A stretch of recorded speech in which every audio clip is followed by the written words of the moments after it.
Sweet. What is going on, guys? Welcome to another video. I'm your boy NarikChase, and in this video, what makes a good video game villain?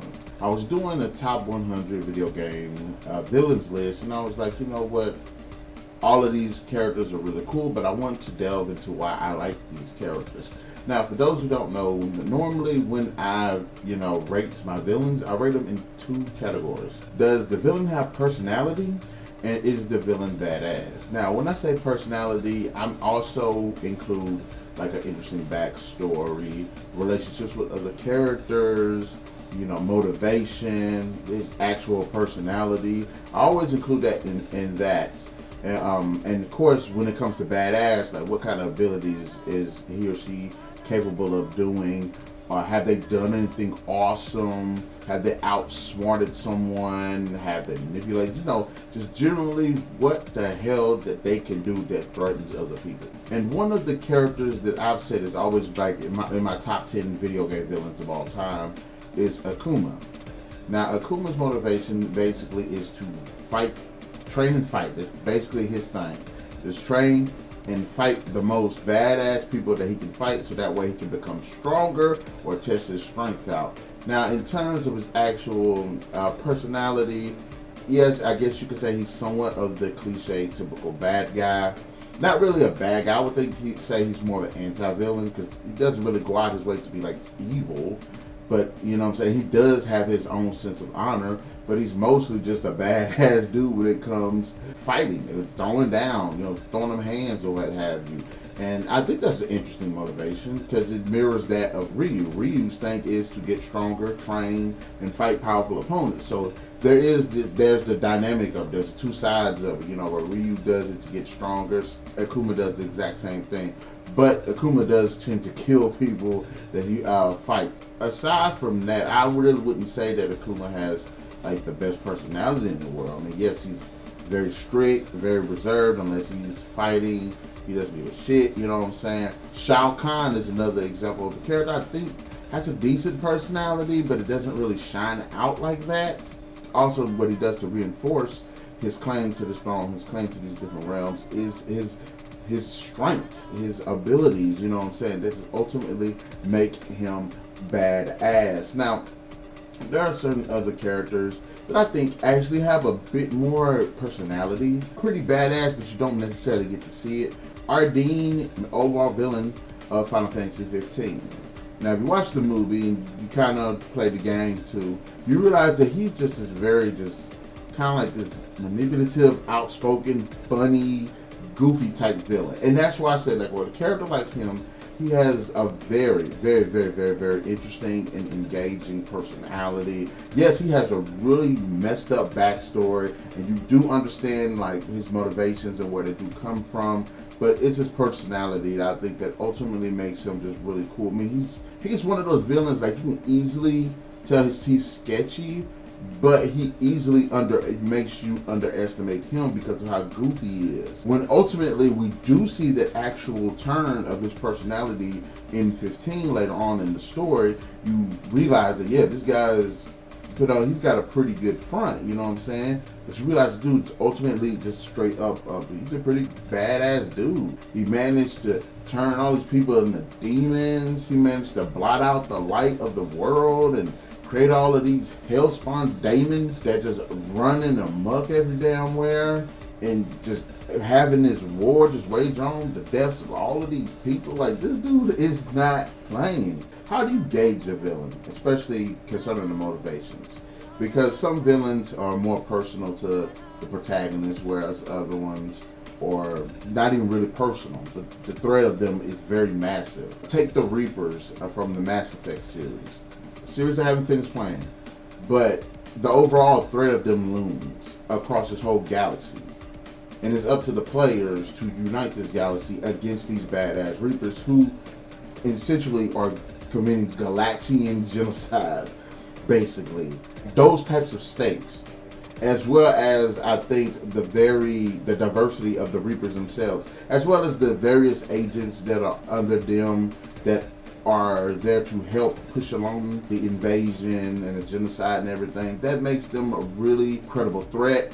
Think about the Flood, the same thing. As a villain, or not as the Force, I think they're pretty relevant. After all, they do consume everything. Any species, damn near, they have a use for them. When it comes to electronics and stuff like that, the Flood actually can get into stuff like that. So that's what makes them very memorable. The Gravemind in Halo 2 had so much presence, especially considering it was the reveal of it. You didn't know that there was this brain behind the Flood. When we see this Gravemind in Part 3, it feels less threatening and it feels like it has less of a personality, because essentially the execution of how the Gravemind was put into the game. There was really no direct contact with it like we got in Halo 2, so that way we couldn't fully gauge his personality, but you do see the threat of it throughout the game, where it is calculating presence and it is trying to accomplish what it's trying to accomplish, which is basically eat everybody or consume or assimilate. Think about the Necromorphs from the Dead Space series. Basically a virus that revives and transforms dead bodies into these monstrous creatures. Now that right there, as the villainized Force, is pretty threatening. Definitely the badass. If we talk about characters like Nightmare from Soul Calibur, Nightmare by no means has an interesting personality. Nightmare as a villain, I actually like him because he's straight badass. He is raw power.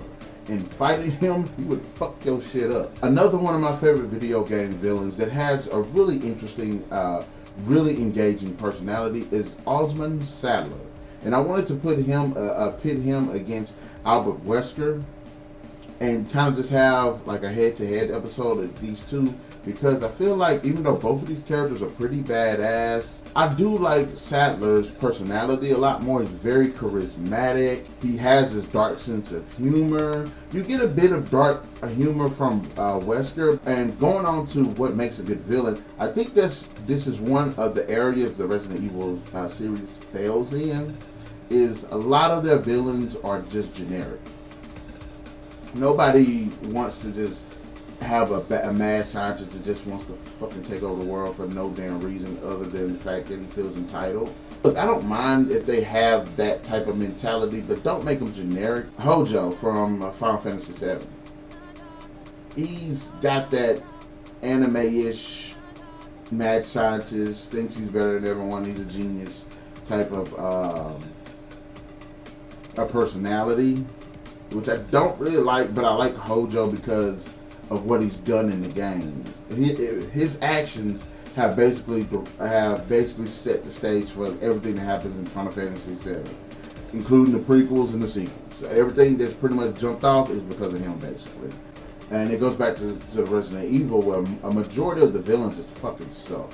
Wesker's sister. If this was a movie, I would say she had damn near nothing to do. Like with her, she had no personality really.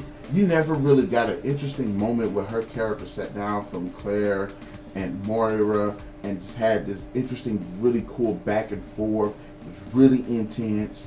It was really engaging. You never really get this with this character. You never really get to see much about her or her past or anything outside of the fact that, yes, she's Wesker's sister, but you never get a cinematic sequence where those two characters are interacting, which would have made the character much more interesting. Even when I looked up information on this character, I couldn't find anything like worth a damn. And this is like when I went back and did my video where it was the Far Cry series. It was Pagan Min versus Vaz Montenegro versus Joseph Seed. And I loved all three of these bad guys.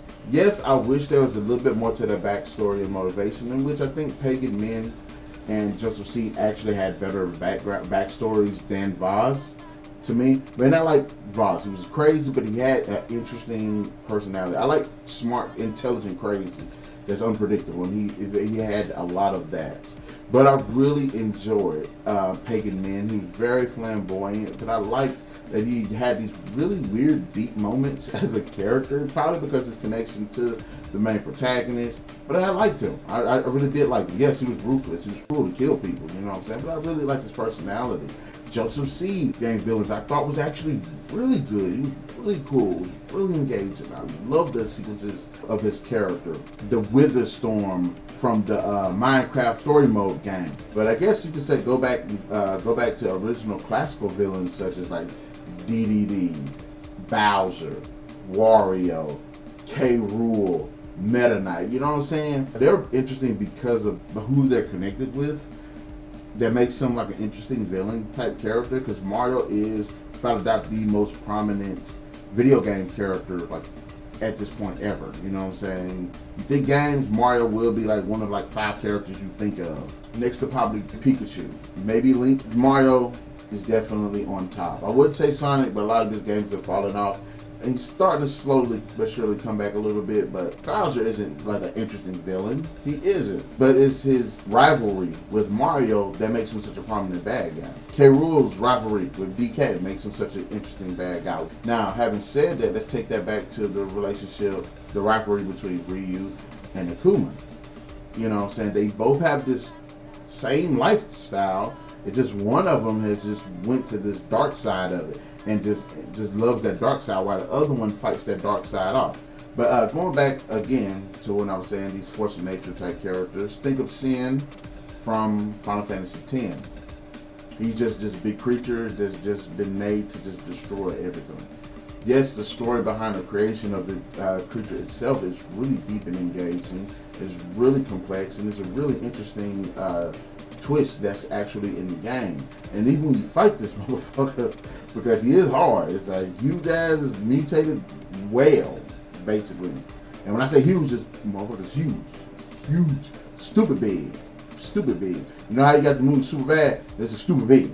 And don't say stupid big, it's stupid big. Another villain that I thought was actually pretty good, but it's because he was misguided, and he was an asshole too, is the Prophet of Truth from the Halo series. And it goes back to Joseph Seed. A religious connection, a religious belief that is so strong you are willing to kill and destroy. Now, if you're going to go to that extent, let's look at the Didact. The Didact is an interesting villain. He's very philosophical. The game doesn't reveal enough about the character. And I would say he's badass, but I don't think it's to the level that it could have been. And then you got games like Diablo, of course, Badass Force, Lady Arkham from the Batman Telltale games. Although she has made my top 10 favorite Batman villains, because her story, everything she did in that game was fucking awesome.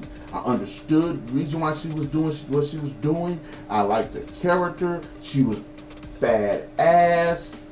She had good motivation. So, like a character like that, like the Joker. Obviously, the Joker has a lot of great pull in the game, and he's such a popular character in the game that they just had to put him in all 4 of the damn games. Honestly, he's a psychopath. He has no problem killing people. It's dark humor. But at the same time, he's very intelligent. He's very charismatic. He's very resourceful as well. Such a popular character. He's especially in the Arkham games, because he does test Batman, especially mentally. One of my favorite characters in Fallout 4 is Kellogg. Why I like this character so much? Because I will say the character was totally underutilized in this game. But after he's dealt with, you learn about his character. You learn that he was a good man. And through happenstance in the wasteland, in the Commonwealth, you know, a lot of misfortune befell him, and he, just started turning into this, I don't want to say a villain, but a bad guy. I'm not going to say a bad guy. I'm going to say this, a guy that's willing to do whatever it takes. Think about Kaiser from Fallout New Vegas. I don't give a shit about Kaiser. I don't find him to be an interesting character in the slightest. Me personally, I think he's a giant asshole. That's it. Now, what he's done is admirable. You know what I'm saying? He's done a lot that affects the whole Fallout New Vegas, the whole Republic or whatever. There is a lot more that I want to delve into when it comes to these video game characters, what makes a good villain, and a lot of it has to do with story, a lot of it has to do with the personality, a lot of it has to do with being badass, and there's a lot of villains out there in the gaming world that I wished I could have brought up.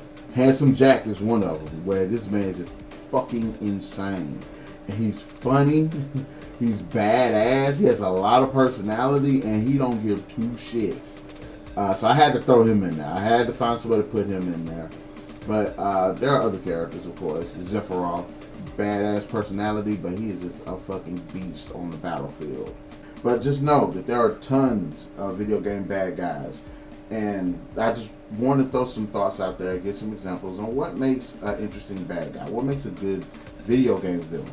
Guys, in the comment section below, let me know. In fact, who are your favorite video game villains and why do you like them? That's what I want to know. Be sure, guys, hit that like, share, subscribe, and that notification button to get the best of what we got going on this channel. And we'll definitely catch you guys later.